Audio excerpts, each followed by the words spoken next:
Hello, నేను doctor Indrani, IVF consultant at Hegde fertility centre, Suchitra branch. So ఈ sperm motility కనుక తక్కువ ఉంటే అదేమన్నా ఫర్టిలిటీ పైన ప్రభావం చూపుతుందా అంటే, నార్మల్గా ఏంటంటే మనం సెమెన్ అనాలిసిస్ చేసినప్పుడు మామూలుగా కౌంట్తో పాటు దాని మార్ఫాలజీతో పాటు మొటిలిటీ అనేది చూస్తూ ఉంటాం. సో ఈ మొటిలిటీ అంటే ఏంటంటే, నార్మల్గా స్పర్మ్ ఏదైతే ఉంటుందో ఈ భార్యాభర్త కలిసిన తర్వాత స్పర్మ్ అదంతటా అదనే కదులుకుంటూ వెళ్ళి ఎక్కడైతే ఈ లోపల సర్విక్స్, యూట్రస్, తర్వాత ఫెలోపియన్ ట్యూబ్దో ఎక్కడైతే ఎగ్ ఉంటుందో ఆ ఎగ్ దాకా వెళ్ళడం, ఆ తర్వాత ఎగ్ లోపలికి చేరడం అనేది కూడా ఈ స్పర్మ్ మొటిలిటీ ద్వారానే జరుగుతుంది. సో ఈ మొటిలిటీ అనేది చాలా ఇంపార్టెంట్ అనమాట. ఎందుకంటే మెయిన్ అసలు ఫస్ట్ ప్రెగ్నెన్సీ రావాలంటే ఎంబ్రియో కావాలి కదా. సో ఆ ఎంబ్రియో అనేది ఎలా వస్తుంది?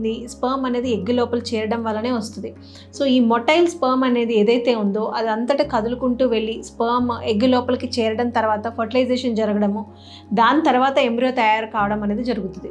సో డెఫినెట్లీ ప్రెగ్నెన్సీకి ఈ మొటిలిటీ అనేది చాలా ఇంపార్టెంట్. కొంతమందిలో ఈ మొటిలిటీ అనేది తక్కువగా చూస్తూ ఉంటాం. సో మొటిలిటీ తక్కువ ఉన్నప్పుడు దాన్ని ఆస్థెనోజూస్పర్మియా అని అంటాం.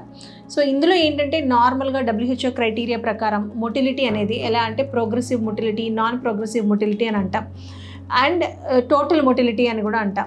సో ఈ ప్రోగ్రెసివ్ మొటిలిటీ అంటే బాగా కదలగలిగే కణాలని మనం ప్రోగ్రెసివ్ మొటిలిటీ అని అంటాం. అది స్ట్రెయిట్గా ఫాస్ట్గా మూవ్ అవ్వగలడం. నాన్ ప్రోగ్రెసివ్ అంటే కొంతవరకు కదలిక ఉన్నా కూడా అది ఫాస్ట్గా వెళ్ళలేకపోవడం. అట్లా టోటల్ ఈ రెండు కలిపి మనం టోటల్ మొటిలిటీ అని అంటాం. సో ఇది కనీసం 32% ప్రోగ్రెసివ్ మొటిలిటీ అనేది మామూలుగా ఉండినప్పుడు ఈ ప్రెగ్నెన్సీ అనేది ఇబ్బందులు అనేది ఉండదు. సో ఈ స్పర్మ్ మొటిలిటీ తగ్గడానికి కారణాలు ఏమై ఉండొచ్చు? సో ముఖ్యంగా ఏంటంటే, ఫస్ట్ ఆఫ్ ఆల్ ఈ లైఫ్ స్టైల్ ప్యాటర్న్ చాలా ఇంపార్టెంట్.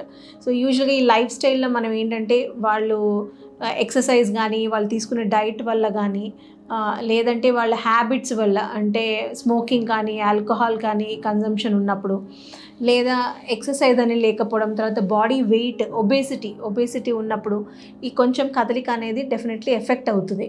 అలాగనే దీంతో పాటు టెస్టిస్కి సంబంధించి ఏమైనా ఇన్ఫెక్షన్స్, మెయిన్గా బ్యాక్టీరియల్ ఇన్ఫెక్షన్స్ అలాంటివి ఏమన్నా ఉన్నప్పుడు మొటిలిటీ అనేది తక్కువగా చూస్తూ ఉంటాం. అలాగే ఈ టెస్టిస్ ఒక టెంపరేచర్ నార్మల్గా బాడీ కన్నా కూడా టెంపరేచర్ అనేది 1 to 2 degrees తక్కువగా ఉంటుంది. సో ఈ టెంపరేచర్ అనేది ఎక్కువ అవ్వడం వల్ల, అంటే ఏమైనా ఇన్ఫెక్షన్ కానీ, లేదంటే వారికోసీల్స్ కానీ, లేదంటే ఒక్కొక్కసారి హైడ్రోసిల్ అని అంటాం, అలాంటి వల్ల కానీ, లేదా ప్రీవియస్గా టెస్టిస్ మీద ఏమన్నా సర్జరీస్ జరిగి ఉన్నప్పుడు కూడా కానీ, లేదా కొన్ని మెడికేషన్ యూజ్ చేయడం, ప్రొలాంగ్డ్గా యూజ్ చేయడం వల్ల కానీ, అలాగనే కొంతవరకు ఈ సర్జరీస్తో పాటు జెనెటిక్గా ఏమైనా ఇష్యూస్ ఉన్నా కూడా వీటన్నిటి వల్ల కూడా ఈ స్పర్మ్ మొటిలిటీ అనేది తగ్గిపోవచ్చు. సో ఈ స్పర్మ్ మొటిలిటీ అనేది మామూలుగా మనం చూసాం ఈ ప్రెగ్నెన్సీకి ఎఫెక్ట్ అవ్వడం అనేది జరుగుతుంది. సో యూజువల్గా స్పర్మ్ మొటిలిటీ చాలా తక్కువ ఉన్నప్పుడు వాళ్ళకి యూజువల్గా మనం ART ట్రీట్మెంట్స్ అనే టెక్నిక్స్ అనేది మనం యూజ్ చేయడం జరుగుతుంది. అంటే IUI కానీ IVF కానీ సజెస్ట్ చేయడం జరుగుతుంది. సో దానివల్ల వాళ్ళకి ప్రెగ్నెన్సీ అనేది మనం ఈజీగా వాళ్ళకి ప్లాన్ చేసుకోవచ్చు. Thank you.